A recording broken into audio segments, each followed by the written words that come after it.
jumping and landing is not much of an issue if you direct and dissipate the force and energy well. It's a matter of technique, interacting with your environment.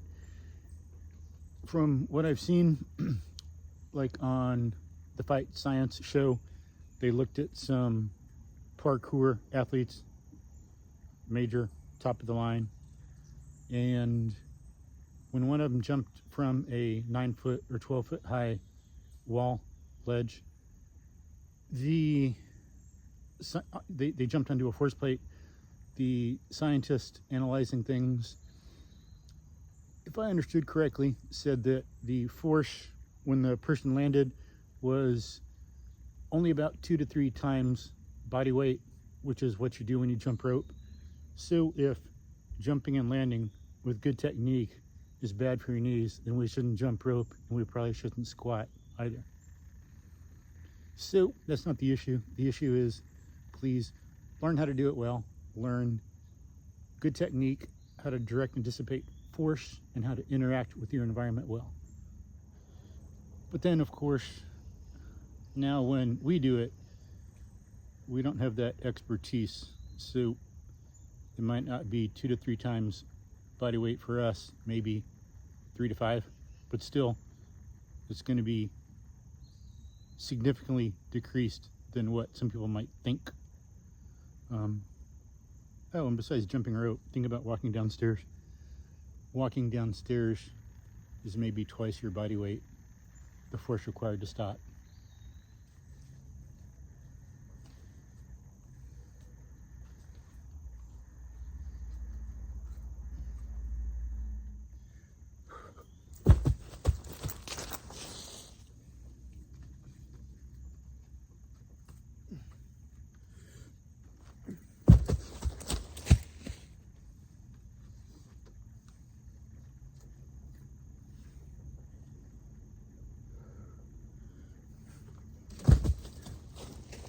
So you see one thing to do when you're landing: don't keep your knees stiff. Bend them quickly and just use them to help you slow down a little bit your landing onto the ground, redirect it and all that. If you jump and land, and if this is your knee, if you keep it stiff, there's where you're going to get a problem. If you bend it and let it come down, then it's an entirely different issue. And start from on the ground, go up to 6 inches a foot, and build your way up slowly. 100 maybe from 6 inches until you master it. 100 or 500 from a foot until you master it. You want it to be in your system and down really well, so you can do it habitually and automatically, and as part of your natural interaction with the environment. You want to be able to do it like that before you go to a higher level. You got to develop the neurological pathways and the neurological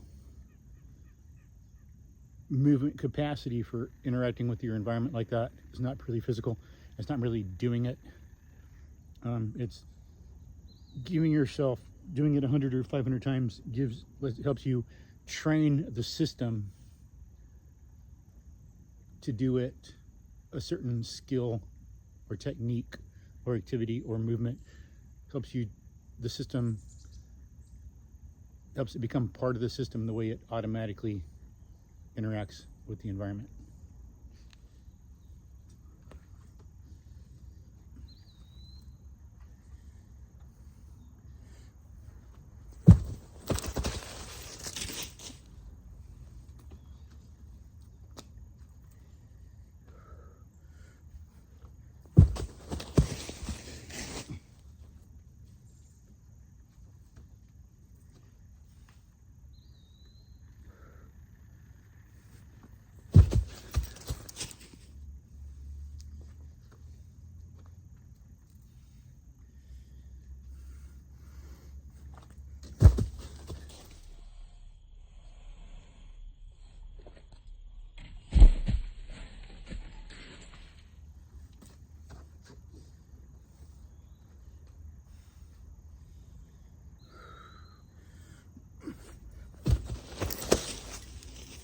like that time when I landed, I barely felt it. That felt like less force on my feet and knees than jumping rope does.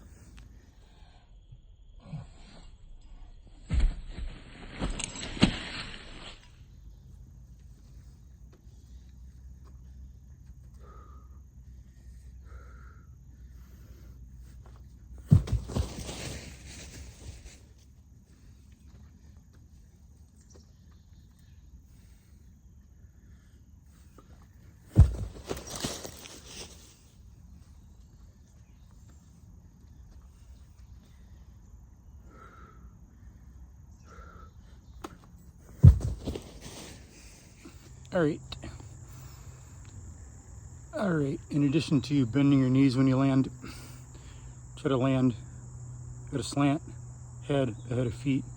So when you take off from where you land, jump off so you're not straight. If you fall, then you got to use that force to make you rotate. It's more difficult. There'll be more stopping force, more ground impact. But if you push off here and get it a slant when you leave, then when you land, you're ready to rotate. The earth is going to naturally torque you, and it'll be easier with the ground contact force bug. So if you notice what some parkour athletes do, they do a jump and flip right here, and that's getting them ready to turn so they don't got to use the ground to get any torque or turn because they're already doing so. You're up here, they jump, they flip, here's their feet, they come around and they land already in rotation.